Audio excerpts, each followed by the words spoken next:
নমস্কাৰ স্বাগতম এতিয়াৰ বাতৰিলৈ ষ্টুডিঅ'ত মই প্ৰাঞ্জল গুৱাহাটীৰ লাল গণেশত লোমহৰ্ষক ডকাইতি লাল গণেশত শূন্যলৈ গুলি চলাই গহনা ব্যৱসায়িক লুট গোপাল কৃষ্ণ জুৱেলাৰ্ছৰ স্বত্বাধিকাৰী গৌতম বণিকক লুটপাট দুৰ্ধৰ্ষ ডকাইতৰ ব্যৱসায়ীজনৰ ঘৰৰ সন্মুখতেই ভয়ংকৰ কাণ্ড সংঘটিত কৰিলে দুৰ্বৃত্তই 10:30 বজাত দোকান বন্ধ কৰি ঘৰলৈ উভতাৰ সময়তে ঘৰৰ দুৱাৰমুখৰ পৰা কাঢ়ি লৈ যায় ব্যৱসায়ীগৰাকীৰ বেগ ব্যৱসায়ীগৰাকীৰ বেগটোত আছিল নগদ ধন আৰু কেইবা লক্ষাধিক টকাৰ সোণৰ অলংকাৰ বৰবাৰী কাণ্ডৰ দৰেই অনুৰূপভাৱে লাল গণেশতো সংঘটিত হয় ডকাইতি কিন্তু এতিয়ালৈকে সেই ঘটনাৰো সামান্য ক্লু উলিয়াব পৰা নাই দিছপুৰ আৰক্ষীয়ে বিপৰীতে সংবাদ মাধ্যমত ডকাইতিৰ কথা নকবলৈ আৰক্ষীয়ে বাধা প্ৰদান কৰে ব্যৱসায়ীগৰাকীক আৰক্ষীয়ে গাপ দি ৰাখিছিল এই সমগ্ৰ ঘটনা ভুক্তভোগী গহনা ব্যৱসায়ীক সংবাদ মাধ্যমত মুখ নুখুলিবলৈ দিছিল সকিয়নি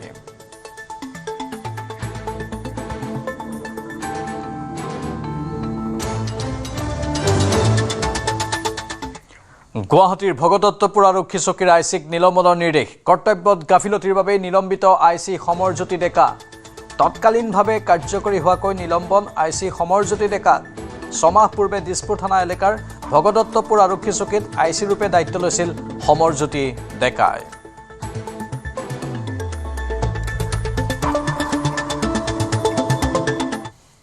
নুমলীগড়ৰ ৰংবং অঞ্চলত চাঞ্চল্যকৰ ঘটনা গণপ্ৰহাৰত আহত এজন লোকৰ চিকিৎসালয়ত মৃত্যু ঘটনা সন্দৰ্ভত 3 জনক আটক আৰক্ষীৰ মাৰপিটত আহত কৃষ্ণ দাসৰ চিকিৎসাধীন অৱস্থাত মৃত্যু কৃষ্ণ দাসৰ পৰিয়ালৰ এজাহাৰৰ ভিত্তিত 3 জনক আটক আৰক্ষীৰ গণপ্ৰহাৰত জড়িত আনন্দ মুৰা শংক সিং ছেত্ৰী লোকেশ মুৰাক আটক আৰক্ষীৰ উল্লেখযোগ্য যে নুমলীগড়ৰ ৰংবঙত 1 আগষ্টত গণপ্ৰহাৰত গুৰুতৰভাৱে আহত হৈছিল কৃষ্ণ দাস নামৰ লোকজন এগৰাকী মহিলাৰ ঘৰত সোমাই থকাৰ অভিযোগত স্থানীয় একাংশ লোকে মাৰপিট কৰে কৃষ্ণ দাস নামৰ লোকজনক মাৰপিটৰ পিছতেই ঘটনাস্থলীত নুমলীগড় আৰক্ষী উপস্থিত হৈ মুমূৰ্ষু অৱস্থাত কৃষ্ণ দাসক উদ্ধাৰ কৰি চিকিৎসালয়লৈ প্ৰেৰণ কৰে কৃষ্ণ দাসৰ পৰিয়ালৰ এজাহাৰৰ ভিত্তিত নুমলীগড় আৰক্ষীয়ে ৰাজহুৱা মাৰপিটত জড়িতৰ অভিযোগত বৰ্তমান পৰ্যন্ত আটক কৰি অব্যাহত ৰাখিছে তদন্ত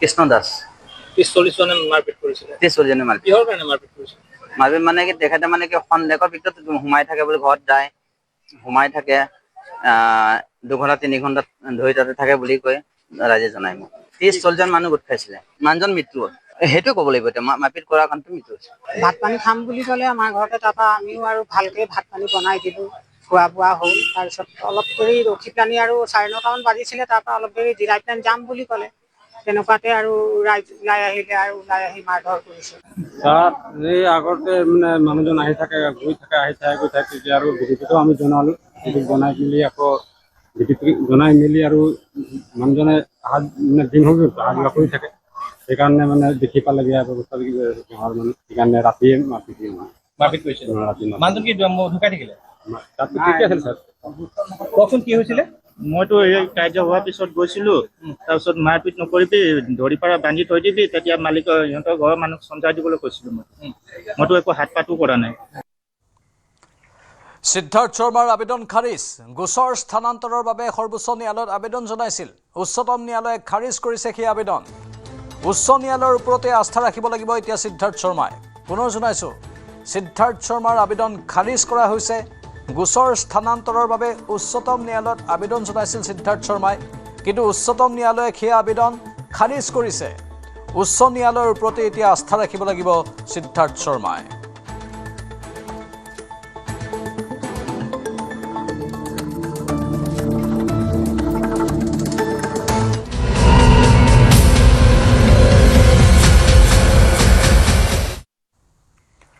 শিক্ষক বদলিক লৈ গুৰুত্বপূৰ্ণ নিৰ্দেশনা লোকপিয়লৰ দায়িত্বত নথকা শিক্ষকক নিৰ্ধাৰিত সময়ত নতুন কৰ্মস্থলীত যোগদানৰ নিৰ্দেশ লোকপিয়লৰ দায়িত্বত নিয়োজিত শিক্ষকৰ বাবে 14 দিনৰ যোগদানৰ সময়সীমা প্ৰত্যাহাৰ বদলিৰ আদেশৰ আন সকলো চৰ্তাৱলী অপৰিৱৰ্তিত থাকিব প্ৰাথমিক শিক্ষা সঞ্চালকে জাৰি কৰিছে নিৰ্দেশনা শিক্ষক বদলিক লৈ এক গুৰুত্বপূৰ্ণ নিৰ্দেশনা লোকপিয়লৰ দায়িত্বত নথকা শিক্ষকক নিৰ্ধাৰিত সময়ত নতুন কৰ্মস্থলীত যোগদানৰ নিৰ্দেশ দিয়া হৈছে লোকপিয়লৰ দায়িত্বত নিয়োজিত শিক্ষকৰ বাবে 14 দিনৰ যোগদানৰ সময়সীমা প্ৰত্যাহাৰ কৰা হৈছে বদলিৰ আদেশৰ আন সকলো চৰ্তাৱলী অপৰিৱৰ্তিত থাকিব প্ৰাথমিক শিক্ষা সঞ্চালকে জাৰি কৰিছে এই নিৰ্দেশনা।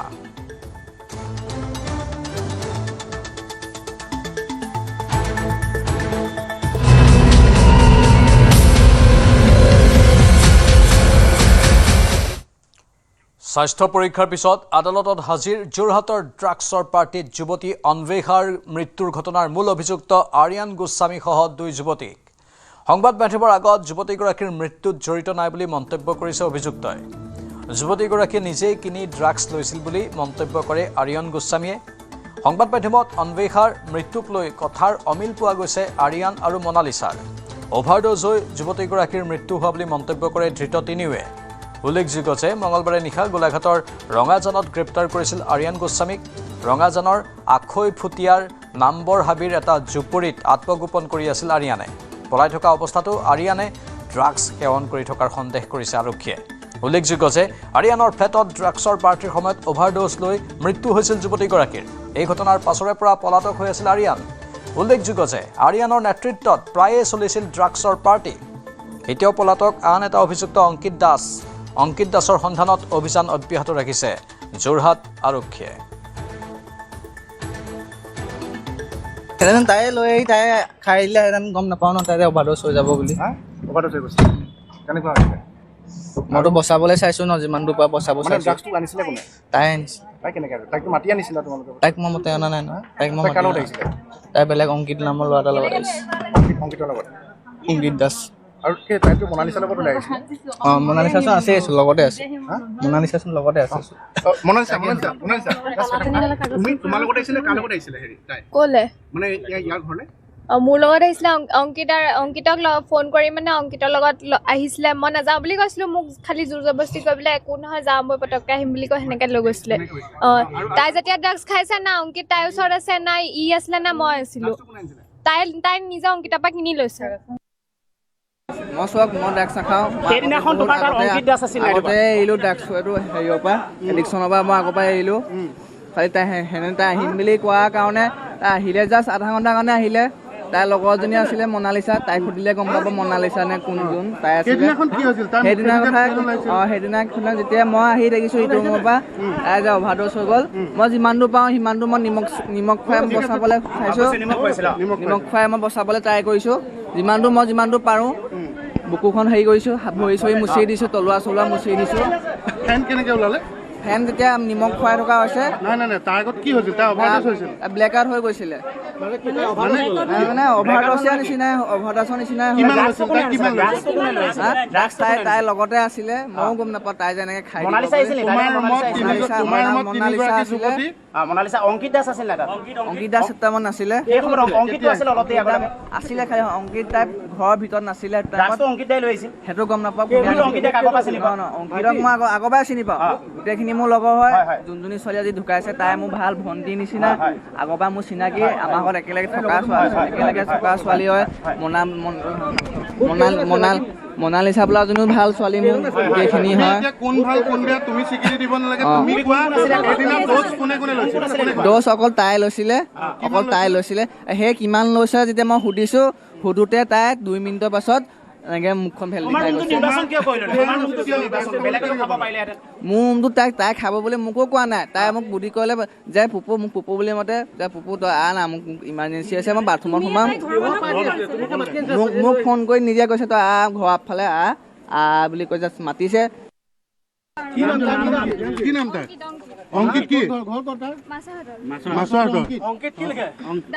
অংকিত দাস তোমাৰ ঘৰ ক'ত?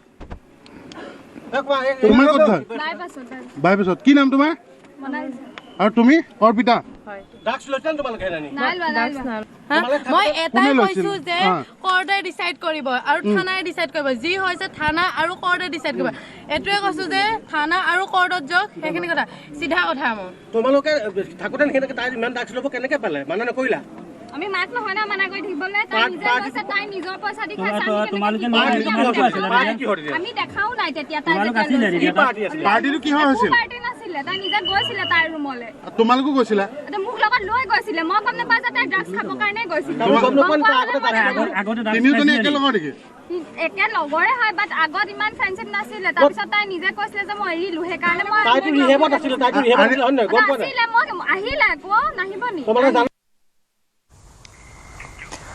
সোণাৰীৰ বৰহাটত ভয়ংকৰ ঘটনা এটি 5 বছৰীয়া শিশুক ধৰ্ষণ কৰি হত্যা কৰাৰ অভিযোগ বৰহাটৰ বৰপাত্ৰ চাহ বাগিচাৰ এটা নলাত উলংগ অৱস্থাত উদ্ধাৰ হয় শিশুটিৰ মৃতদেহ কণমানিজনীৰ মৃতদেহ উদ্ধাৰৰ পাছতে উত্তপ্ত পৰিস্থিতিৰ সৃষ্টি হয় শিশু ধৰ্ষণ আৰু হত্যাত মানৱ তপ্প নামৰ এটা লম্পট জড়িত থকাৰ সন্দেহ কৰা হৈছে স্থানীয় ৰাইজে মানৱ তপ্পক কৰায়ত্ব কৰি উত্তম মধ্যম সোধাই সমজাই দিয়ে আৰক্ষীক এই ঘটনা সন্দৰ্ভত আৰক্ষীৰ তদন্ত চলি আছে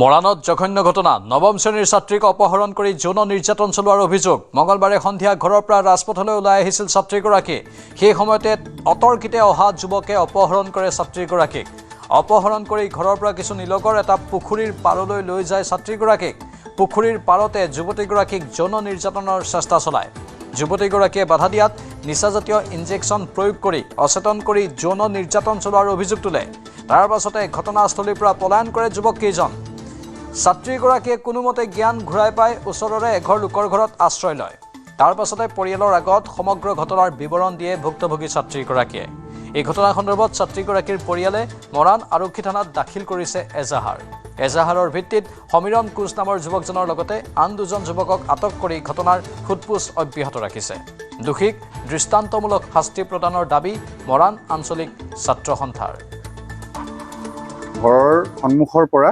দুগৰাকী কম বয়সীয়া 16-17 বছৰীয়া ল'ৰাই আহি তেখেতক কিডনেপ কৰি অপহৰণ কৰি লৈ গৈ গাঁৱৰে ঘৰৰ পৰা 1 কিলোমিটাৰমান নিলগত এটা পুখুৰীৰ পাৰত ৰেপ কৰিলে বুলি মানে ধৰ্ষণ কৰিলে বুলি তেখেতলোকৰ ঘৰৰ পিতৃ মাতৃ পৰিয়াল আৰু ছাত্ৰীগৰাকীয়ে অভিযোগ কৰিছে গতিকে আমি এনেধৰণৰ কাৰু কাণ্ডক আমি কঠোৰ ভাষাৰে মৰাণ আঞ্চলিক ছাত্ৰ সন্থাই আমি গৰিহণা প্ৰদান কৰিছোঁ এই পাখণ্ডকেইটাক এগৰাকী ছাত্ৰীক এনেধৰণে অপহৰণ কৰি ধৰ্ষণ কৰিবলৈ সাহস কৰা এই পাখণ্ডকেইটাক মৰাণ আঞ্চলিক ছাত্ৰ সন্থাই আমি ছাত্ৰ সন্থাই কঠোৰতকৈ কঠোৰ শাস্তি প্ৰদান কৰিবৰ কাৰণে আমি দাবী জনাইছোঁ ৰঙিয়াৰ বৰহমপুৰ হাট বজালিত লোমহৰ্ষক হত্যাকাণ্ড স্বামীয়ে ঘপিয়াই হত্যা কৰিলে এগৰাকী মহিলাক পৰকীয়া সম্পৰ্কৰ পৰিণতিত নৃশংসভাৱে হত্যা কৰিলে পত্নীক 4 সন্তানৰ পিতৃ তকছেট আলীয়ে হত্যা কৰিলে চাহিদা বেগমক ৰক্তাক্ত দা হাতত লৈ পাশবিক আচৰণ তকছেট আলীৰ বাধা দিবলৈ অহা চাহিদাৰ ভতিজাককো দাৰে ঘপিয়ালে হত্যাকাৰীয়ে বাধা দিবলৈ অহা স্থানীয় লোককো দাৰে আক্ৰমণৰ চেষ্টা চলায় এই ঘটনাক লৈ ঘটনাস্থলীত উত্তপ্ত পৰিস্থিতিয়ে বিৰাজ কৰে ঘটনাস্থলীত আৰক্ষী আৰু ফৰেনচিকৰ দল উপস্থিত হৈ তদন্ত আৰম্ভ কৰিছে আমি স্থানীয় লোক হিচাপে আমাৰ গাঁৱৰ পৰা তেওঁক এনকাউণ্টাৰ কৰিব লাগে তেওঁ যিহেতুকে ঘৰত অশান্তি ল'ৰা ছোৱালী বিয়া দিয়াৰ পিছত তেওঁ প্ৰেম জড়িত কাহিনী তেওঁ নতুনকৈ মানে প্ৰেম কৰি পেলাই তেওঁ নিজৰ পত্নীক হত্যা কৰিলে নভাবা নিচিন্তা ঘটনা এটা কৰিলে আজি দিনটো পৰিবলৈ তেওঁ দাখন জোকাৰি দিয়ে চবৰে কাটিম বুলি কয় তাত ৰাইজে যোৱা নাই কাষত তাৰপিছত পুলিচ অহাৰ লগে লগে তেওঁ দাখন পুলিচে ক'লা যে দাখন তুমি পেলাই দিয়া তাৰপিছত দাখন তেওঁ পেলাই দিছে পেলাই দিয়াত তাত তেওঁক এৰেষ্ট কৰি নিছে আৰু ৰাইজে তেওঁৰ নাম তকছেট আলী হত্যাকাৰীজন তকছেট আলী তেওঁ মিস্ত্ৰী কাম কৰে দেৰগাঁৱত কুকুৰৰ ভয়ংকৰ আক্ৰমণ লোকপিয়লৰ কামত ব্যস্ত থকাৰ সময়তে এটা পোহনীয়া জাৰ্মান শেফাৰ্ড কুকুৰে আক্ৰমণ কৰে এগৰাকী শিক্ষয়িত্ৰীক কুকুৰৰ আক্ৰমণত আহত হয় দেৰগাঁও বালিকা উচ্চতৰ মাধ্যমিক বিদ্যালয়ৰ শিক্ষয়িত্ৰী তৃষ্ণাজ্যোতি শইকীয়া গৃহস্থই গেট খোলাৰ লগে লগে হঠাৎ কুকুৰটো আহি শিক্ষয়িত্ৰীগৰাকীক আক্ৰমণ কৰে শিক্ষয়িত্ৰীগৰাকীক ততাতৈয়াকৈ দেৰগাঁও সামূহিক চিকিৎসালয়লৈ নি চিকিৎসা কৰা হয় সোঁ ভৰিত 16টাকৈ চিলাই পৰে শিক্ষয়িত্ৰীগৰাকীৰ পূৰ্বেও কুকুৰটোৱে বহু পথচাৰীক আক্ৰমণ কৰাৰ কথা পোহৰলৈ আহিছে এই ঘটনাৰ পিছতে কুকুৰৰ গৰাকীৰ বিৰুদ্ধে ভুক্তভোগীয়ে দেৰগাঁও থানাত এজাহাৰ দাখিল কৰিছে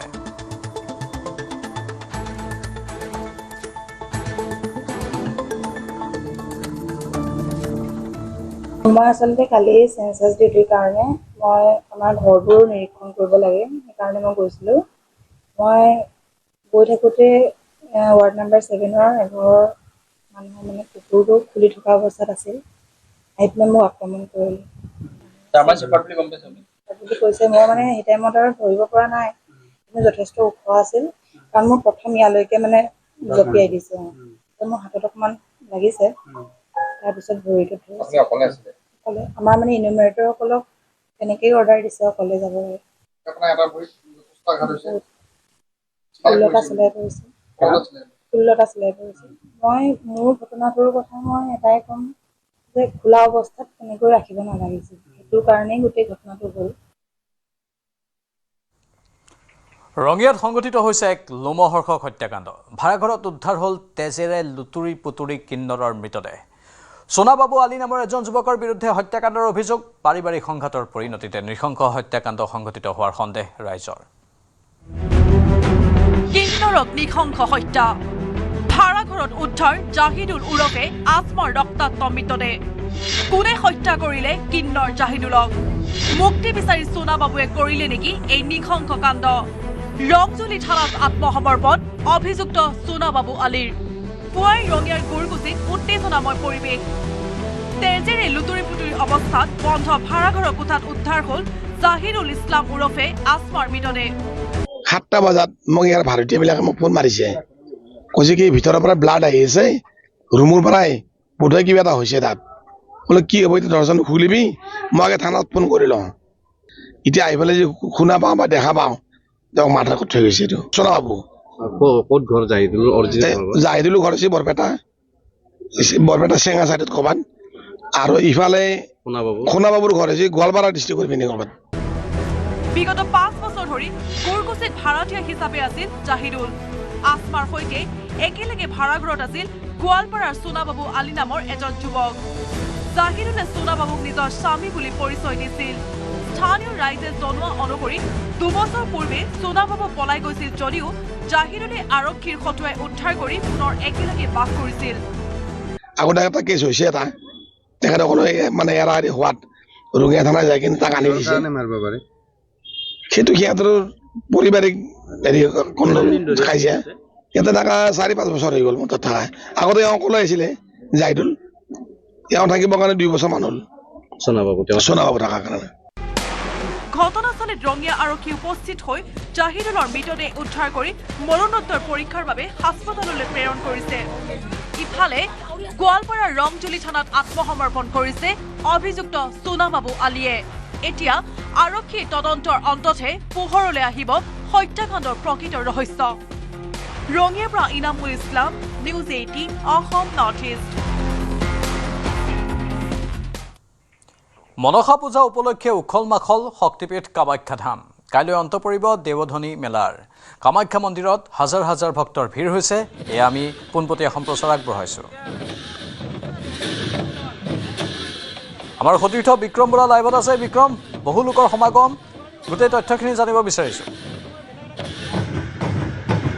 প্ৰাঞ্জল, এই মুহূৰ্তত মা কামাখ্যা ধাম উখল মাখল, এই মুহূৰ্তত নীলাচল উখল মাখল, কাৰণ এয়া মা মনসাৰ পূজা আৰু মা মনসাৰ পূজাক কেন্দ্ৰ কৰি এয়া দেওধনী নৃত্য এক ঐতিহাসিক পৰম্পৰা, এক ধৰ্মীয় ৰীতি নীতিৰে এইবাৰো এয়া দেওধনী নৃত্য চলিছে। ইয়াত দুৰ্গাসকলে তেওঁলোকে ঢোল বাদ্য তেওঁলোকে বজাইছে আৰু তাৰ তালে তালে এয়া দেওধনী নৃত্য চলিছে। ৰাজ্যৰ বিভিন্ন প্ৰান্তৰ ভক্তসকলে বিভিন্ন প্ৰান্তৰ ভক্তসকলে তেওঁলোকে এই আধ্যাত্মিক পৰিৱেশটোৰ মাজত একাত্ম হৈছে। এয়া আপুনি পৰিৱেশ চাওক, এয়া হৈছে দেওধনী নৃত্য।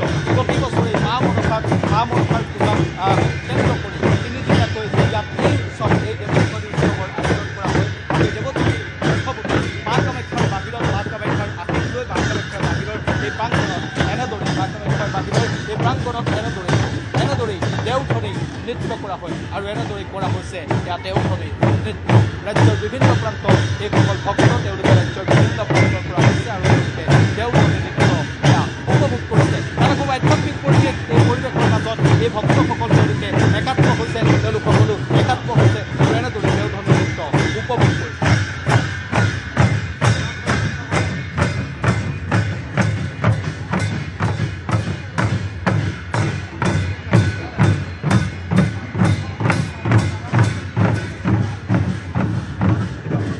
এয়াই হৈছে দেওধনী নৃত্য, মা মনসাৰ পূজা। 3 দিনীয়াকৈ মা মনসাৰ পূজা ইয়াত কৰা হয় আৰু দেৱধনী উৎসৱৰ এনেদৰে আয়োজন কৰা হয় প্ৰতি বছৰে যুগ যুগ ধৰি এই পূজা চলি আহিছে যুগ যুগ ধৰি এই উৎসৱ মা কামাখ্যা ধামত চলি আহিছে নীলাচলৰ ৰূপত চলি আহিছে আৰু এনেদৰেই কৰা হৈছে দেওধনী নৃত্য এই দেওধনী নৃত্যৰ মাজত সকলো একাত্ম হৈছে যিসকল ভক্ত আহিছে তেওঁলোকে ভক্তসকল তেওঁলোক এই পূজাৰ মাজত তেওঁলোক একাত্ম হোৱা দেখিবলৈ পোৱা গৈছে আমাৰ গোটেই ভক্তসকল আছে আমি ভক্তসকলৰ সৈতে কথা পাতি ভক্তসকলৰ সৈতেও অলপ কথা পাতিবলৈ চেষ্টা কৰিম দাদা ক'ৰ পৰা আহিছে कहाँ से आए दिल्ली से ये कैसा लगा है बहुत बढ़िया ये पहली बार है आपका नहीं मैं एक बार आ चुका हूँ मैं 20 साल हो गए यहाँ से आते थे माँ कामाख्या का दर्शन हो गया हाँ जी बहुत बढ़िया सर बहुत बढ़िया चीज़ है मेरे को काफ़ी टाइम से जुड़ा हूँ बहुत जिससे आ रहा हूँ यहीं पे और मैं दीक्षा भी यहीं से ही ले रखा था इसलिए ये परिवेश देख के माँ कामाख्या के बारे में क्या बताएं तो ये तो शक्ति का है ये तो देवी धोनी है जो पीठ है शक्ति पीठ है सारी ये जो सारे देवी देवता नीचे उतरे हुए हैं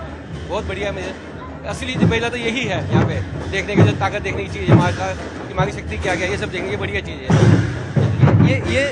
ये जो कार्यक्रम है ये आपने पहली बार रखा है नहीं मैं बहुत सालों से आ रहा हूँ देखते वहाँ पे मेरे को 20 साल हो गए यहाँ पे आ जाते तो हमेशा ही देखते जाते कभी मेरा मनसा पूजा में ही आता है আৰু এনেদৰে দেশ বিদেশৰ বিভিন্ন প্ৰান্তৰ পৰা ভক্তসকল আহিছে আৰু তেওঁলোকে দেওধনী নৃত্য তেওঁলোকে উপভোগ কৰিছে দেওধনী নৃত্য তেওঁলোকে উপভোগ কৰিবলৈ তেওঁলোকে বিভিন্ন প্ৰান্তৰ পৰা আহিছে বিভিন্ন প্ৰান্তৰ পৰা আহি এই যিটো আধ্যাত্মিক পৰিৱেশটোৰ মাজত সকলো একাত্ম হৈছে সকলোৱে মা কামাখ্যা ধামত ইয়াত তেওঁলোকে উপভোগ কৰিছে সদৌখন ছাত্ৰ সন্থাৰ সভাপতি উৎপল শৰ্মা আছে উৎপল শৰ্মা ডাঙৰীয়া মা কামাখ্যাৰ দৰ্শন কৰি আহিলে মংগল কৰক ভক্তক ভট্টাচাৰ্য ডাঙৰীয়া এনেদৰেই সদৌখন ছাত্ৰ সন্থাৰ নেতৃত্বই তেওঁলোকে মা কামাখ্যা দৰ্শন কৰি আহিছে তেওঁলোকে দেওধনী নৃত্য তেওঁলোকে উপভোগ কৰিছে দেশ বিদেশৰ ৰাজ্যৰ বিভিন্ন প্ৰান্তৰ যিসকল ভক্ত সেই ভক্তসকল আহিছে আৰু এনেদৰেই মা কামাখ্যাক তেওঁলোকে দৰ্শন কৰিছে মা কামাখ্যাৰ দৰ্শন কৰি তেওঁলোকে এই দেওধনী উপভোগ কৰিছে আৰু এই যিটো আধ্যাত্মিকতাৰ পৰিৱেশ এই আধ্যাত্মিকতাৰ পৰিৱেশটোৰ মাজত সকলো একাত্ম হৈছে সকলো এই পৰিৱেশটোৰ মাজত একাত্ম হৈছে আমিও আমাৰ দৰ্শকসকলক এই পৰিৱেশটোৰ মাজত লৈ গৈছোঁ প্ৰান্ত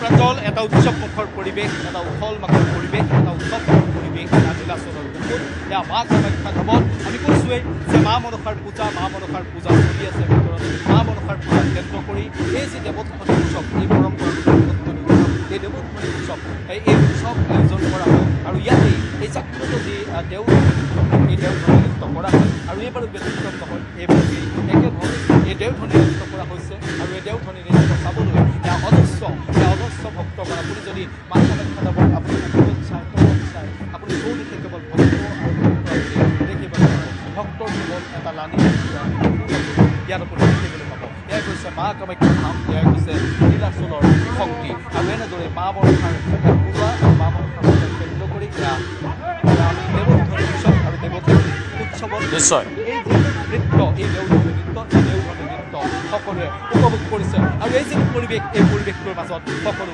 একাত্ম হৈছে সকলো এই পৰিৱেশটোৰ মাজত তেওঁলোক সোমাই পৰিছে আৰু তেওঁলোকে মা কামাখ্যাৰ দৰ্শন কৰিছে মা কামাখ্যাৰ আশীষ লৈছে তেওঁলোকৰ মনোবাঞ্ছা পূৰণৰ অৰ্থে তেওঁলোকে মা কামাখ্যাৰ আশীষ লৈছে এয়াই হৈছে দেওধনী নৃত্য প্ৰাঞ্জল ধন্যবাদ জনাইছোঁ বিক্ৰম এয়া শক্তিপীঠ কামাখ্যাৰ পৰা পোনপটীয়া সম্প্ৰচাৰ আমি আগবঢ়ালোঁ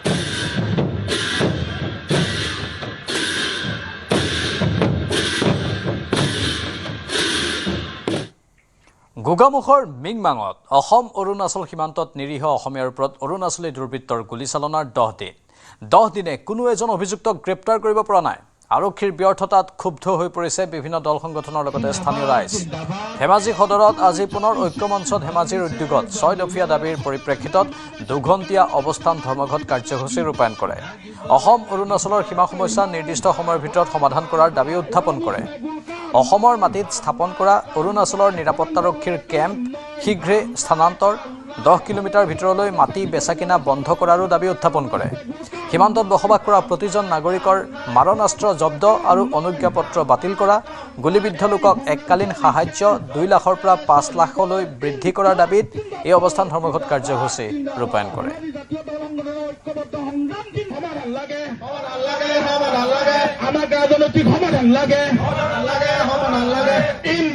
10 তাৰিখে যি ঘটনা সংঘটিত হ'ল তাৰ পাছত কিন্তু অসম চৰকাৰে অৰুণাচলৰ ওচৰত আত্মসমৰ্পণ কৰা আমি দেখিবলৈ পাইছোঁ যিহেতু যি স্থানত অৰুণাচলীয়ে কেম্প বনাইছে সেইটো অসমৰ মাটিত তাৰ পাছতো অসম চৰকাৰে সেই কেম্প উঠাই দিব নোৱাৰাটো সঁচাকৈ দুৰ্ভাগ্যজনক সেইকাৰণে আমি দুঘণ্টীয়া অৱস্থাত ধৰ্মঘট কাৰ্যসূচী ৰূপায়ণ কৰিছোঁ বগাচুতীয়া মণিতু গগৈ তথা যি 11জন লোকে গুলিবিদ্ধ হ'ল সেইকেইজনৰ দুৰ্বৃত্তক শীঘ্ৰে গ্ৰেপ্তাৰ কৰা দাবীত আৰু যিসকলক তেওঁলোকে গুলিবিদ্ধসকলক 2 লাখৰ পৰিৱৰ্তে 5 লাখ টকাকৈ তেওঁলোকে অনুদান প্ৰদান কৰিব লাগিব যদি এই দাবীসমূহ শীঘ্ৰে তেওঁলোকে ৰূপায়ণ নকৰে আগন্তুক দিনত ইয়াতকৈ ভয়াৱহ প্ৰতিবাদী কাৰ্যসূচী মুখামুখি হ'বলৈ তেওঁলোক প্ৰস্তুত থাকক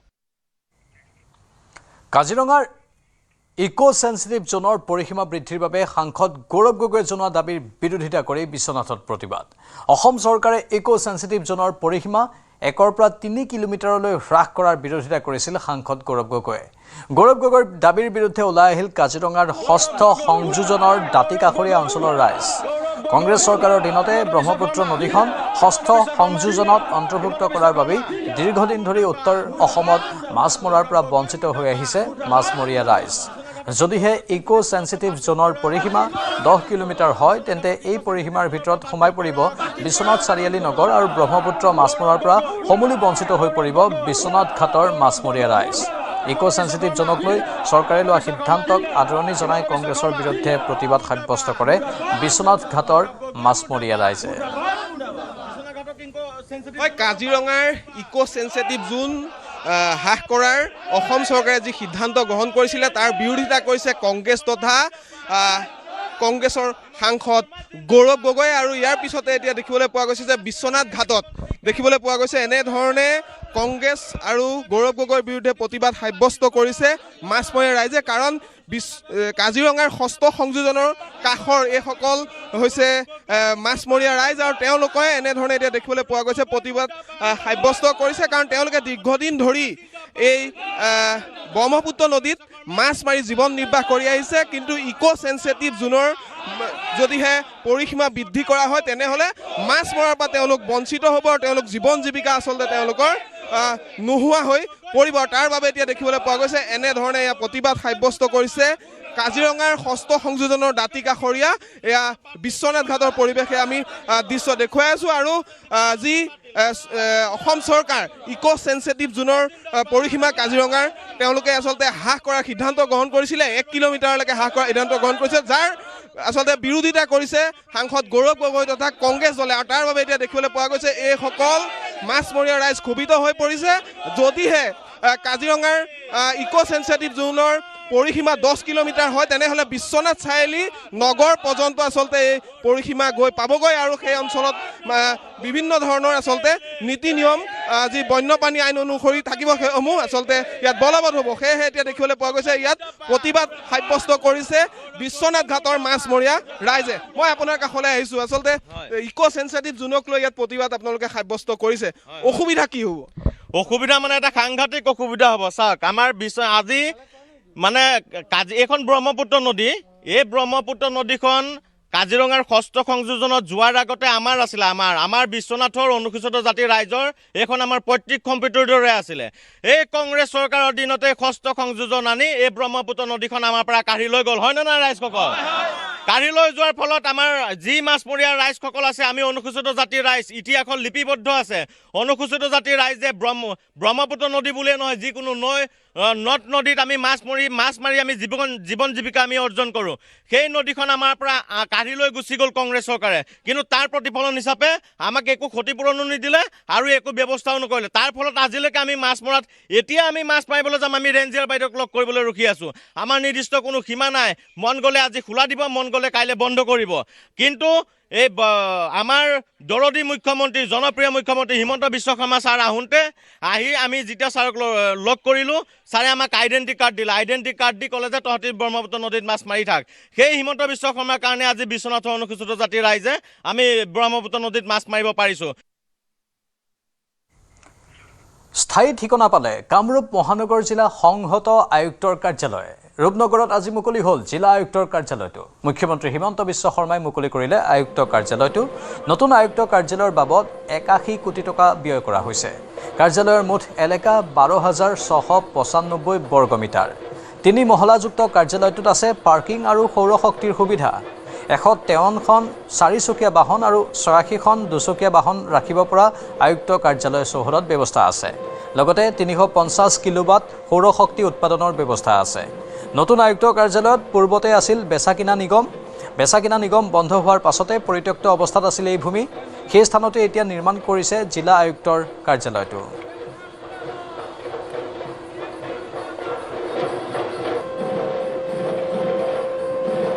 আপোনালোক সকলোৱে জানে যে এই জিলা আয়ুক্তৰ ভৱন পাণবজাৰত আছিলে আমাৰ বৰ্তমান য'ত আমি সুন্দৰ এখন উদ্যান গঢ়ি তুলিছোঁ নদী পাৰত আমাৰ উপায়ুক্তৰ কাৰ্যালয় আছিলে বৰ্ধিত কাম কাজৰ প্ৰতি লক্ষ্য ৰাখি আমি দেখা পাইছিলোঁ যে সেই স্থান নিচেই সৰু আছিলে জিলা আয়ুক্তৰ কাৰ্যালয়টো খুবেই কম ইনফ্ৰাষ্ট্ৰাকচাৰ আছিলে আৰু ব্ৰহ্মপুত্ৰ ৰিভাৰ ফ্ৰণ্ট মুকলি কৰি দিয়াৰ বাবে আমি দুইটা সিদ্ধান্ত হাতত লৈ আমি এই মহানগৰ জিলা আয়ুক্তক কাৰ্যালয়টো সাময়িকভাৱে গুৱাহাটীৰ হেঙেৰাবাৰীলৈ লৈ আহিছিলোঁ কিন্তু আমাৰ উদ্দেশ্য আছিল যে মহানগৰ জিলা আয়ুক্তৰ এটা আটকধুনীয়া কাৰ্যালয় নিৰ্মাণ কৰা ইয়াৰ লগে লগে আমাৰ এটা লক্ষ্য আছিলে যে গুৱাহাটীৰ চাৰিওফালে সিঁচৰিত হৈ থকা ডাইৰেক্টৰেট অফিচবিলাক আমি বেতকুচিলৈ লৈ যাম যাতে গুৱাহাটীৰ মাজত যান জঁটৰ ভিৰ কমিব পাৰে আৰু এটা স্থানতে মানুহে হেল্থৰ ডাইৰেক্টৰেটকো পায় এগ্ৰিকালচাৰ ডাইৰেক্টৰেট পায় এডুকেশ্যনৰ ডাইৰেক্টৰেট পায় আৰু নেশ্যনেল হাইৱে দিয়ে মানুহে কাম কৰি নিজ নিজ গন্তব্য স্থানলৈ উভতি যাব পাৰে 2023 চনত আমি কামৰূপ মহানগৰ জিলাৰ আয়ুক্তৰ কাৰ্যালয়ৰ নিৰ্মাণৰ কাম হাতত লৈছিলোঁ আজি এই কাৰ্যালয়টোৰ শুভ উদ্বোধন হ'ল কামৰূপ জিলাৰ উপায়ুক্তৰ কাৰ্যালয় আৰু এটেষ্ট অফিচ এক্সাইজ ট্ৰেজাৰী গোটেইবিলাক ৰূপনগৰলৈকে আহিব মই ভাবোঁ যে মহানগৰ জিলা প্ৰশাসনৰ বাবে ই এটা সুন্দৰ ব্যৱস্থা হ'ব মই গুৱাহাটীবাসী ৰাইজক কামৰূপ মহানগৰ জিলাৰ ৰাইজক অভিনন্দন জনাইছোঁ মই এইটো কৈছোঁ আমি এটা গভৰ্ণমেণ্টত প্লেন লৈ আছোঁ যে প্ৰত্যেকখন জিলাতে DC অফিচৰ লগত আৰু এটা বিল্ডিং বনোৱা যাতে এগ্ৰিকালচাৰ ইণ্ডাষ্ট্ৰী কৃষি ফিচাৰী সব কাৰ্যালয় একেলগত থাকিব পাৰে আৰু DC সকলে লক্ষ্য কৰি থাকিব পাৰে সেইটোকে আমি ইণ্টিগ্ৰেটেড DC কোৱাৰ্টাৰ বুলি কওঁ কামৰূপ জিলাটো আমি নিশ্চিতভাৱে তেনেকুৱা এটা প্ৰচেষ্টা হাতত ল'ম এয়াৰটেলৰ 299 টকীয়া ৰিচাৰ্জ প্লেন হ'লগৈ 349 টকা বিপৰীতে জিঅ'ই বাহাল ৰাখিছে নিজৰ 299 টকীয়া পেকেজ লগতে জিঅ'ই পুনৰ প্ৰৱৰ্তন কৰিলে জিঅ' প্ৰাইম অফাৰ জিঅ' প্ৰাইমৰ জৰিয়তে এবছৰলৈ প্লেন সলনি নকৰাৰ নিশ্চিতি জিঅ'ৰ এয়াৰটেলে প্ৰত্যাহাৰ কৰিলে 299 টকীয়া এণ্ট্ৰি পেকেজ বৰ্তমান এয়াৰটেলৰ ন্যূনতম ৰিচাৰ্জৰ প্লেন হ'লগৈ 349 টকা জিঅ'ই 299 টকীয়া পেকেজ বাহাল ৰখাত মাহে 50 টকাকৈ লাভান্বিত হ'ব কোটি কোটি ব্যৱহাৰকাৰী সমান্তৰালকৈ এবছৰলৈ দাম বৃদ্ধি নোহোৱাৰ নিশ্চয়তাই পেলাব গুৰুত্বপূৰ্ণ প্ৰভাৱ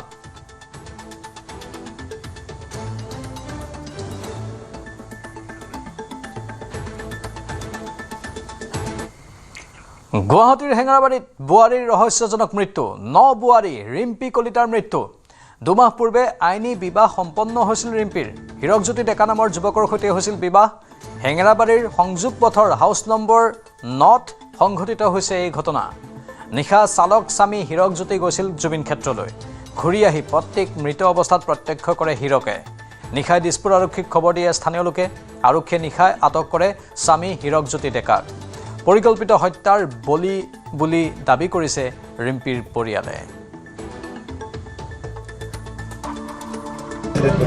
ডেড বডি দেখিলোঁ যে তেওঁ ডিঙিত চূৰ্ণিখন লাগি আছে আৰু বিচনাত এনেকৈ আঁঠুকাঢ়ি আছে গতিকে এইটো কোনো মানুহেতো বিবেক থকা মানে কোনো বিশ্বাস কৰিব নোৱাৰে যে ছুইচাইড কৰা ব্যক্তি এজনে কেতিয়াও ভৰি আঁঠু বিচনাত লগাটো দূৰৰ কথা ভৰি মাটি টাচ কৰিব নোৱাৰে যদি ভৰিও মাটি টাচ কৰে তেতিয়াহ'লে তেওঁ ছুইচাইড নহয় যদি তলৰ পৰা এটা প্ৰেছ পায় তেওঁ ছুইচাইড নহয় টাইট লাগিলেহে ছুইচাইড হ'ব গতিকে আঁঠুকাঢ়ি থকা মানুহ এজনে কেনেকৈ ছুইচাইড বুলি ক'ব পাৰি সেইটো কেতিয়াও ক'ব নোৱাৰি গতিকে এইটো প্ৰি প্লেন এইটো মাৰ্ডাৰ কৰিছে আৰু মাৰ্ডাৰ কৰি একো উপায় নাপায় তেওঁলোকে গলত সেইটো কৰি ছুইচাইডৰ এটা নাটক এখন ৰচিব বিচাৰিছে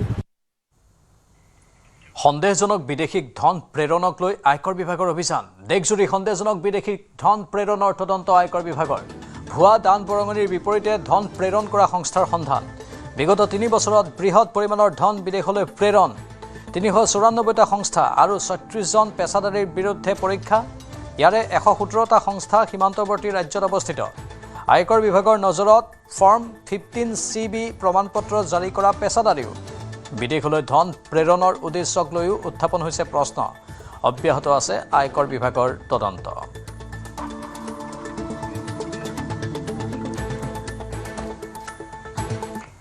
ৰূপহীহাটৰ 2 নম্বৰ ভাটিয়াখালী পথত ডকাইতি সিকান্দাৰ আলী নামৰ যুৱকজনক পিস্তলেৰে আক্ৰমণ কৰি 4জনীয়া ডকাইতৰ দলে লুটিলে 50,000 টকা সিকান্দাৰ আলী ভাটিয়াখালী বজাৰৰ পৰা আমবাগান বৌকামাৰী ঘৰলৈ যোৱা পথত এই ঘটনাটো সংঘটিত হয় নিশা যুৱকজনক 2 নম্বৰ ভাটিয়াখালীত ডকাইতৰ দলে আগুজি আক্ৰমণ কৰি লুটপাট চলোৱাৰ অভিযোগ উঠিছে ডকাইতৰ আক্ৰমণত আহত যুৱকজনক কাৱৈমাৰী FRU হস্পিটেলত ভৰ্তি কৰোৱাই যদিও উন্নত চিকিৎসাৰ বাবে নগাঁৱলৈ প্ৰেৰণ কৰে এই ঘটনা সন্দৰ্ভত আমবাগান আৰু কাৱৈমাৰী আৰক্ষীৰ তদন্ত আৰম্ভ হৈছে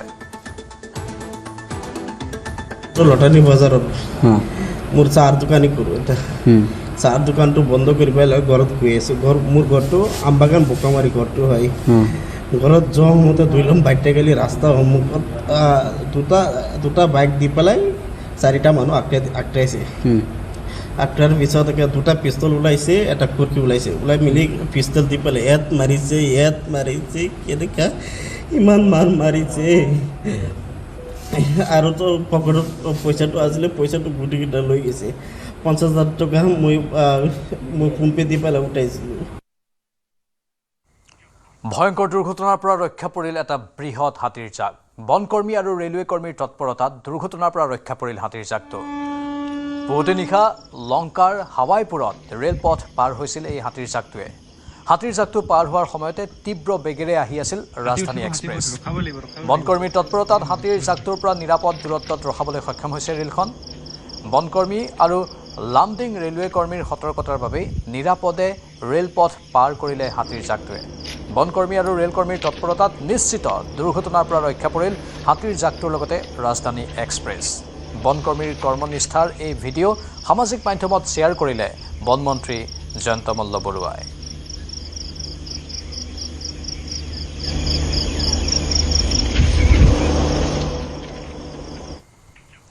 নগাঁৱৰ লুটুমাৰী সংৰক্ষিত বনাঞ্চলৰ পাছত এইবাৰ প্ৰশাসনৰ বৰপানী সংৰক্ষিত বনাঞ্চলত চলিব উচ্ছেদ অভিযান বৰপানী বনাঞ্চলৰ অঞ্চলত 336টা পৰিয়াললৈ বন বিভাগৰ জাননী ইতিমধ্যে মাইক যোগে ঘোষণা কৰি দুদিনৰ ভিতৰত বনাঞ্চলৰ ভূমি এৰি যাবলৈ নিৰ্দেশ প্ৰদান কৰিছে প্ৰশাসনে যাৰ ফলত বহু লোকে নিজৰ নিজৰ ঘৰসমূহ ভাঙি অন্য স্থানলৈ ঢাপলি মেলিছে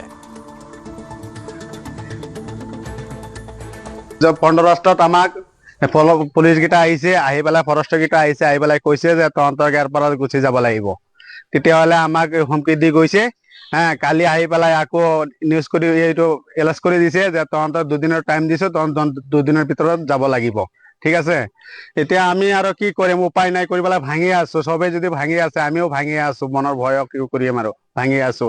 এতিয়া ক'ত যাম যে আমাৰ কোনো ঠিকানা নাই, আমাৰ কোনো ৰাস্তা ঘাট নাই। কোনো চৰকাৰে আমাক সুবিধা দিয়া নাই যে ইয়াত তহঁতে থাকিব লাগিব, ইয়াত যা, আমাক কোৱা নাই। আমাৰ এনেকা কোৱা নাই। আমি চৰকাৰৰ মানুহ হৈছো, চৰকাৰৰ ভোট দিছো আমি। তেতিয়াহ'লেও চৰকাৰে আমাক এনেকা সুবিধা দিয়া নাই, এনেকা যা বুলি আমাক এনেকা হুমকি দিলে। পুৰণা আগত দিছিলে নোটিচ গিলা, এইটো নোটিচত ফেল হৈ গ'ল। এইটো নোটিচ আৰু নাই, এইটো নতুন কৰি আমাৰ নোটিচো দিয়া নাই।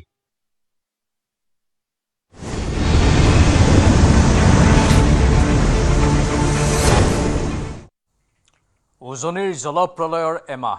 আজি এমাহ সম্পূৰ্ণ হ'ল উজনি অসমৰ 4খন জিলা বিধ্বস্ত কৰা জলপ্ৰলয়ৰ। 19 জুলাইৰ নিশা দিখৌ নৈৰ পৰা অহা পানীৰ ঢলে বিধ্বস্ত কৰিছিল উজনিৰ চৰাইদেউ, শিৱসাগৰ, যোৰহাট আৰু গোলাঘাটৰ বিস্তীৰ্ণ অঞ্চল। নিশাৰ পৰা তীব্ৰ গতিত অহা বানে ধ্বংসস্তূপত পৰিণত কৰিছিল উজনিৰ বহু অঞ্চল। কম সময়ৰ ভিতৰতে বানে প্ৰলয়ংকৰী ৰূপ লোৱাত হাহাকাৰ অৱস্থাৰ সৃষ্টি হৈছিল। হাজাৰ হাজাৰ ঘৰ বানে উটুৱাই নিয়াৰ লগতে বোকা পলসে পুতি পেলাইছিল বহু ঘৰ।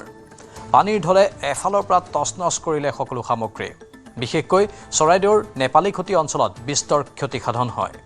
অঞ্চলটোৰ বহু লোকৰ মৃত্যু হোৱাৰ লগতে হাজাৰ হাজাৰ পশুধনৰ মৃত্যু হয়। এই প্ৰলয়ংকৰী বানত বৰ্তমানলৈ 105 জনে প্ৰাণ হেৰুৱাবলগীয়া হ'ল। পানীৰ ঢলে চকুৰ সন্মুখতে উটুৱাই নিলে কেইবাজনো লোকক। নিজৰ ঘৰ, সা সম্পত্তি হেৰুৱাই নিথৰুৱা হৈ পৰিছিল বহু পৰিয়াল।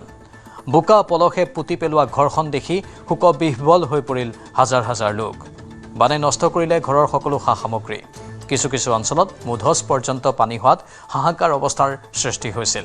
প্ৰলয়ংকৰী বানৰ পিছতেই বিভিন্ন সুহৃদয়বান লোক, দল সংগঠনে বানপীড়িতক খাদ্য, বস্ত্ৰৰে সহায়ৰ হাত আগবঢ়াইছিল। আনহাতে গৃহহীনক ঘৰ সাজি দি মহানুভৱতাৰ পৰিচয় দিলে একাংশ লোকে। চৰকাৰৰ লগতে দল সংগঠন, ব্যক্তিবিশেষ, ইউটিউবাৰকে ধৰি বহিৰাজ্যৰ বহু লোকে বানপীড়িতক সহায়ৰ হাত আগবঢ়ায়।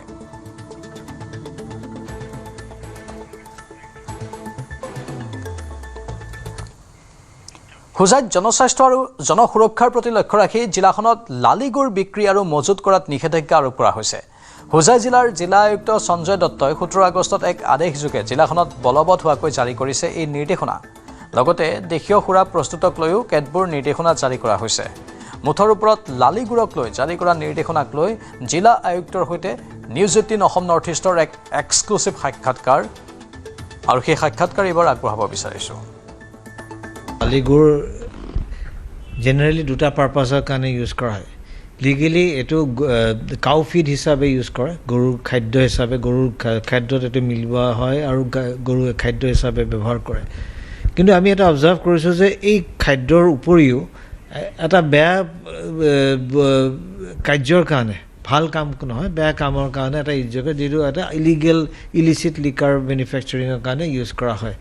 এইটো বন্ধ কৰাৰ কাৰণে, এই উদ্দেশ্যৰে বন্ধ কৰাৰ কাৰণে আমি এটা নিষেধাজ্ঞা জাৰি কৰিছোঁ। আমাৰ এই নিষেধাজ্ঞাৰ মতে যে আমি লালিগুৰ ইয়াতে আমি 500 গ্ৰামৰ অধিক কোনো মানুহে, কোনো দোকানীয়ে পেকেট আকাৰে বেচিব নোৱাৰিব। আৰু এইটো এটা উদ্দেশ্যৰে আমি কৰিছোঁ যে কাউ ফিডৰ কাৰণে আমাৰ কোনো প্ৰব্লেম নাই, গৰুৰ খাদ্য হিচাপে যদি লালিগুৰ ইউজ কৰে কোনো আপত্তি নাই।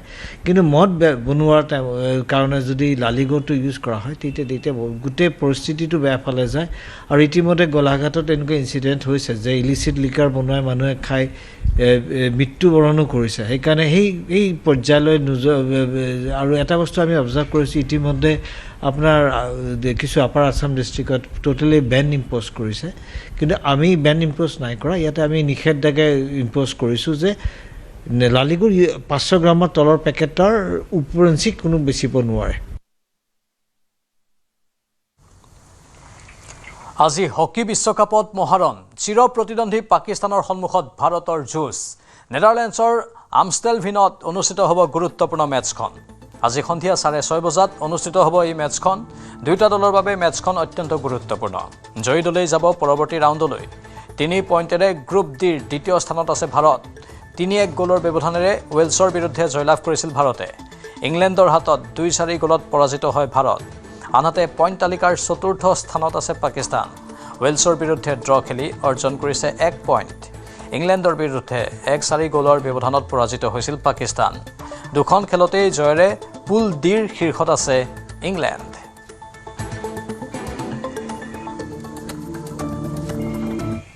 মহানগৰীৰ আজৰাস্থিত মাইলছ ব্ৰনছন বিদ্যালয়ৰ চৌহদত মৃতদেহ উদ্ধাৰ। মৃত লোকজন গোৱালপাৰাৰ চৰৈবাৰী গাঁৱৰ ৰূপজ্যোতি ৰাভা ওৰফে পিটু। প্ৰায় 4 বছৰ ধৰি মাইলছ ব্ৰনছন বিদ্যালয়ত গাড়ী চালক হিচাপে কাম কৰি আহিছিল তেওঁ। পুৱা আৱাসিক বিদ্যালয়খনৰ চৌহদৰ অট্টালিকা এটাৰ ছাদৰ ওপৰত চিপ লৈ ওলমি থকা অৱস্থাত উদ্ধাৰ হয়। ঘটনাস্থলীত বৰঝাৰ আৰক্ষী উপস্থিত হৈ তদন্ত অব্যাহত ৰাখিছে।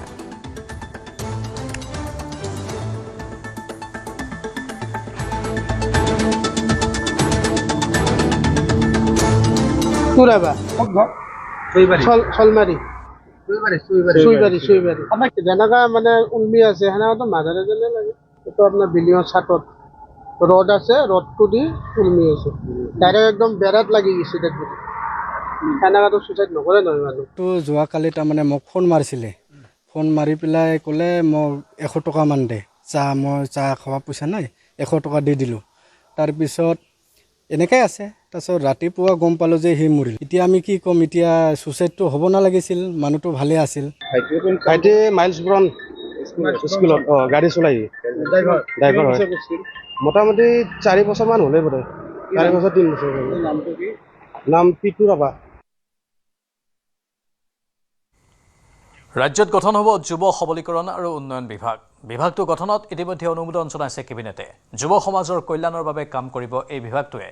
যুৱ সবলীকৰণ আৰু উন্নয়ন বিভাগ গঠন কৰা দেশৰ ভিতৰতেই প্ৰথমখন ৰাজ্য হ'ব অসম। ৰাজ্যৰ যুৱ শক্তিক অগ্ৰাধিকাৰ চৰকাৰৰ। যুৱ সবলীকৰণ আৰু উন্নয়ন বিভাগ গঠনত অনুমোদন কেবিনেটৰ। ব্যক্তিগত কোচিং প্ৰতিষ্ঠানৰ বাবে নিয়ামক ব্যৱস্থা চৰকাৰৰ। শেহতীয়াকৈ দেশৰ যুৱ শক্তিক আগুৱাই নিয়াৰ স্বাৰ্থত গুৰুত্বপূৰ্ণ পদক্ষেপ লোৱাৰ কথা ৰাজহুৱা কৰিছে প্ৰধানমন্ত্ৰী নৰেন্দ্ৰ মোদীয়ে। যন্তৰ মন্ত্ৰত যুৱ সমাজৰ প্ৰতিবাদৰ পাছতেই প্ৰধানমন্ত্ৰী নৰেন্দ্ৰ মোদীয়ে ছাত্ৰ তথা যুৱ সমাজৰ ভৱিষ্যতৰ স্বাৰ্থত গ্ৰহণ কৰিছে বৃহৎ সিদ্ধান্ত। ইয়াৰ ভিতৰত অন্যতম শিক্ষাৰ্থীক বিনামূলীয়া কোচিং প্ৰদানৰ ঘোষণা। সমান্তৰালকৈ RSSৰ মুৰব্বী মোহন ভাগৱতেও যুৱ সমাজক অগ্ৰাধিকাৰ দিয়াৰ সন্দৰ্ভত কৰিছিল মন্তব্য। ভাৰতৰ যুৱ সমাজ বিশ্বৰ ভিতৰতে শক্তিশালী আৰু মেধাসম্পন্ন বুলি কৈছিল মোহন ভাগৱতে। এতিয়া প্ৰধানমন্ত্ৰী নৰেন্দ্ৰ মোদী RSSৰ মোহন ভাগৱতৰ মন্তব্য আৰু সিদ্ধান্তৰ পাছত অসমৰ মুখ্যমন্ত্ৰীয়েও ৰাজ্যৰ শিক্ষাৰ্থী যুৱ সমাজক প্ৰাধান্য দিয়াৰ কথা ঘোষণা কৰিছে। নিয়োগৰ সুবিধা, কেৰিয়াৰ নিৰ্দেশনা, উদ্যমিতা, নেতৃত্ব বিকাশ আৰু যুৱ প্ৰচেষ্টাৰ সমন্বয়ৰ দিশত গুৰুত্ব আৰোপ কৰিছে ৰাজ্য চৰকাৰে। এই দিশৰ প্ৰতি লক্ষ্য ৰাখি ৰাজ্যত গঠন হ'ব যুৱ সবলীকৰণ আৰু উন্নয়ন বিভাগ। মুখ্যমন্ত্ৰী ডক্টৰ হিমন্ত বিশ্ব শৰ্মা নেতৃত্বাধীন কেবিনেটে অনুমোদন জনালে এই বিভাগ গঠনত। যুৱ সমাজৰ বাবে সুকীয়াকৈ উন্নয়ন বিভাগ গঠন কৰা দেশৰ ভিতৰতে অসম প্ৰথম ৰাজ্য হ'ব বুলিও মন্তব্য কৰে মুখ্যমন্ত্ৰী ডক্টৰ হিমন্ত বিশ্ব শৰ্মাই। স্বাধীনতা দিৱসৰ দিনা বিভাগটো গঠনৰ কথা ৰাজহুৱা কৰিছিল মুখ্যমন্ত্ৰীয়ে। কোচিং ইনষ্টিটিউটসমূহ যে চলি আছে গোটেই ৰাজ্যত, তাৰ লগত মেণ্টেল হেল্থৰ যিটো প্ৰব্লেম, বহুতে ছুইচাইড কৰে, ছাত্ৰ ছাত্ৰীসকলে ফ্ৰাষ্ট্ৰেটেড হয় তাত ছিট নাপালে, এই গোটেইবোৰ চাই the Assam private coaching institute control and students mental health safeguard 2026 বুলি আমি এখন আইন আনিছোঁ। এই আইনখনৰ দ্বাৰা 50জনতকৈ যদি কোনোবা কোচিং ইনষ্টিটিউটত বেছি ষ্টুডেণ্ট থাকে, তেওঁলোকে ৰেজিষ্ট্ৰেশ্যন বাধ্যতামূলকভাৱে কৰিব লাগিব। তেওঁলোকৰ বিল্ডিং কেনেকৈ হ'ব লাগিব, চাইক'লজিষ্ট কেনেকৈ ৰিক্ৰুটমেণ্ট কৰিব লাগিব, ক্লিনিকেল চাইক'লজিষ্ট থাকিব, মেণ্টেল হেল্থ কাউন্সিলৰ থাকিব। মেণ্টেল হেল্থৰ দৃষ্টিভংগীৰ পৰা সেই কোচিং ইনষ্টিটিউটবিলাকে ল'বলগীয়া বিভিন্ন ব্যৱস্থা আজি কেবিনেটে এমেণ্ডমেণ্ট কৰিছে। ইভেন চিলিং ফেনখনো কিমান দূৰত থাকিব লাগিব। কেৱল ইমানেই নহয়, ব্যক্তিগত কোচিং প্ৰতিষ্ঠানৰ বাবেও অসমত হ'ব নিয়ামক ব্যৱস্থা। অসম ব্যক্তিগত কোচিং প্ৰতিষ্ঠান বিধি 2026ত অনুমোদন কেবিনেটৰ। 50ৰো অধিক শিক্ষাৰ্থী থকা প্ৰতিষ্ঠানৰ পঞ্জীয়ন এতিয়াৰে পৰা বাধ্যতামূলক। জিলায়ুক্তৰ ওচৰত কৰিব লাগিব পঞ্জীয়ন কোচিং প্ৰতিষ্ঠানত থাকিব লাগিব মনোৰোগ বিশেষজ্ঞ কোনো শিক্ষাৰ্থীয়ে যাতে মানসিক চাপত পৰি নেতিবাচক সিদ্ধান্ত ল'ব লগা নহয় ইয়াৰ ওপৰত গুৰুত্ব আৰোপ কৰিব লাগিব ব্যক্তিগত কোচিং প্ৰতিষ্ঠানসমূহে শিক্ষাৰ্থীৰ মানসিক স্বাস্থ্যত প্ৰাধান্য দিয়াৰ উদ্দেশ্যে এই সিদ্ধান্ত বিল্ডিং যদি হয় খিৰিকীবিলাকত ৰড থাকিব লাগিব যাতে মানুহ এজনে ফ্ৰাষ্ট্ৰেটেড হৈ ৰিজাল্ট দিয়াৰ দিনাখন জঁপিয়াই পৰিব নোৱাৰে পৰীক্ষাৰ ৰিজাল্ট দিয়াৰ আগৰ পৰাই মেণ্টেল হেল্থৰ চাইকেট্ৰিষ্টে গৈ ল'ৰা ছোৱালীৰ লগত কথা পাতিব লাগিব যে বাবা পৰীক্ষা বেয়া হ'ল কোনো কথা নাই লাইফত বহুত পৰীক্ষা আহিব তুমি এইটোতে চিৰিয়াছ হ'ব নোৱাৰা এনেকৈ কোচিং ইনষ্টিটিউটবিলাকৰ লগত মেণ্টেল হেল্থক আমি এটা ইণ্টিগ্ৰেটেড কৰিব খুজিছোঁ যাতে ফিজিক্স কেমেষ্ট্ৰি বায়'লজি পঢ়াৰ লগে লগে ল'ৰাজন বা ছাত্ৰজন যাতে মানসিকভাৱেও নিজক যিকোনো ৰিজাল্টৰ কাৰণে সাজু কৰি প্ৰস্তুত হ'ব পাৰে এনেদৰে ৰাজ্যৰ শিক্ষাৰ্থী যুৱ সমাজৰ সুৰক্ষিত ভৱিষ্যতক লৈ সিদ্ধান্ত গ্ৰহণ কৰিছে মুখ্যমন্ত্ৰী ডক্টৰ হিমন্ত বিশ্ব শৰ্মা নেতৃত্বাধীন ৰাজ্য চৰকাৰে যুৱ সবলীকৰণৰ পৰা প্ৰগতিলৈ ব্যক্তিগত কোচিং প্ৰতিষ্ঠানৰ নিয়ন্ত্ৰণৰ পৰা কোচিং গ্ৰহণ কৰা শিক্ষাৰ্থীৰ মানসিক স্বাস্থ্যলৈ সকলো দিশতে গুৰুত্ব আৰোপ কৰিছে ৰাজ্য চৰকাৰে news desk report news 18 Assam north east শিশু ধৰ্ষণ হত্যাক লৈ উত্তাল চৰাইদেউ বৰহাট 5 বছৰীয়া কন্যা শিশুক ধৰ্ষণ কৰি হত্যা কৰাৰ অভিযোগ পৰিয়াল তথা স্থানীয় ৰাইজৰ ঘটনা সন্দৰ্ভত মানৱ তপ্প নামৰ এজন যুৱকক আটক আৰক্ষীৰ মৈৰাবাৰীতো যৌন নিৰ্যাতনৰ অভিযোগত গ্ৰেপ্তাৰ হ'ল 60 বছৰীয়া বৃদ্ধ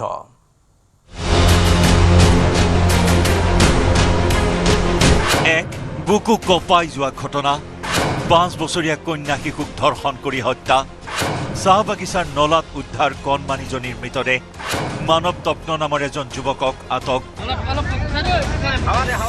শিশু ধৰ্ষণক লৈ উত্তাল চৰাইদেউৰ বৰহাটৰ বৰপাত্ৰ চাহ বাগিচা মঙলবাৰে নিশা চাহ বাগিচাৰ নলাত উদ্ধাৰ হৈছিল এগৰাকী 5 বছৰীয়া কন্যা শিশুৰ মৃতদেহ কণমানিজনীক ধৰ্ষণ কৰি হত্যা কৰাৰ সন্দেহ পৰিয়াল তথা স্থানীয় লোকৰ ঘটনাত জড়িত থকাৰ সন্দেহত মানৱ তপ্ন নামৰ এজন যুৱকক কৰায়ত্ব কৰি স্থানীয় ৰাইজে উত্তম মধ্যম সোধায়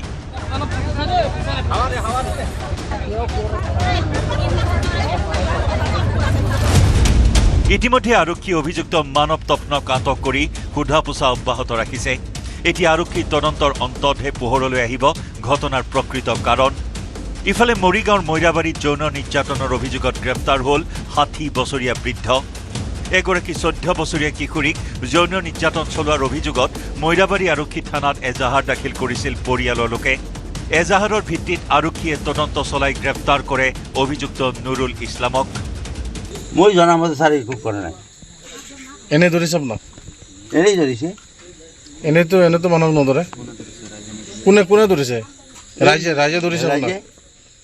ধৰিছে ৰাইজেইতো কি নাম আপোনাৰ নুৰুল ইছলাম নাতি সময় এগৰাকী কিশোৰীক 60 বছৰীয়া নুৰুল ইছলামে যৌন নিৰ্যাতন চলোৱাৰ ঘটনাক লৈ অঞ্চলজুৰি সৃষ্টি হৈছে তীব্ৰ চাঞ্চল্য বৰহাটৰ পৰা হানসিং কোঁৱৰ আৰু মৈৰাবাৰীৰ পৰা bureau report news 18 Assam north east ভাদ মাহৰ আজি প্ৰথমটো দিন আৰু ভাদ মাহৰ আজি প্ৰথমটো দিনত নামঘৰত বহু লোকৰ ভিৰ দেখিবলৈ পোৱা গৈছে আজিৰ পৰা এমাহ জৰি চলিব ভাদ মাহৰ নাম গুৰুজনাৰ জন্মস্থান বটদ্ৰৱাৰ দৃশ্য ইয়া পহিলা ভাদৰ পৰাই হৰিনামৰ অমল ধ্বনিত মুখৰিত হৈ পৰিছে ৰাজ্যৰ সত্ৰ নামঘৰসমূহ মহাপুৰুষ শ্ৰীমন্ত শংকৰদেৱৰ জন্মস্থান বটদ্ৰৱা থানতো ভাদ মাহ উপলক্ষে পুৱাৰে পৰা ভকত বৈষ্ণৱৰ সমাগম ঘটিছে পৰম্পৰাগত নাম কীৰ্তন আৰু আধ্যাত্মিক পৰিৱেশে বটদ্ৰৱা থানক এক পবিত্ৰ পৰিৱেশলৈ ৰূপান্তৰিত কৰিছে ভাদ মাহ উপলক্ষে গুৰুজনাৰ জন্মভূমি বটদ্ৰৱা থানত সমগ্ৰ মাহজুৰি পুৱাৰে পৰা মাজনিশালৈ অনুষ্ঠিত হ'ব অষ্টাদশ প্ৰসংগ হৰিনাম আৰু নাম কীৰ্তনৰ অমল ধ্বনিৰে মুখৰিত হৈ থাকিব শ্ৰীমন্ত শংকৰদেৱৰ জন্মভূমি বটদ্ৰৱা থান ভকত বৈষ্ণৱৰ সমাগমে বটদ্ৰৱা থানত সৃষ্টি কৰিছে এক অনন্য আধ্যাত্মিক পৰিৱেশ পবিত্ৰ ভাদ মাহত বটদ্ৰৱা থান পৰিণত হৈছে দ্বিতীয় বৈকুণ্ঠপুৰী